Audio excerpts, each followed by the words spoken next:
Sakanasariak, sakanako sozioekonomia behatokiak sustatzen dituen sariak dira, ekimen bat da, eta kasu honetan eragin sozial, ingurumeneko edo ekonomiko positiboa eragiten duten ekimen orbanako edo eragileak aitortu nahi ditu. Aitortu eta saritu nahi ditu. Sakanasarietara aurkeztu daiteke edozein ekimen, proiektu izan daiteke ibilbidea luze duten erakundeak edo ekimenak, edo izan daitezke oso gauza puntualak urte batean egin dena, baina bere eraginarengatik positiboak izan daitezkenak beste herrietan ere zabaltzeko edo beste herri batzuetan egiteko ere, ez?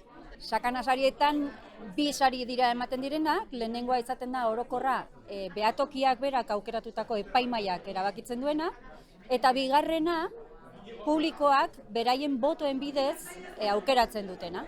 Bi sari horiek izaten dira.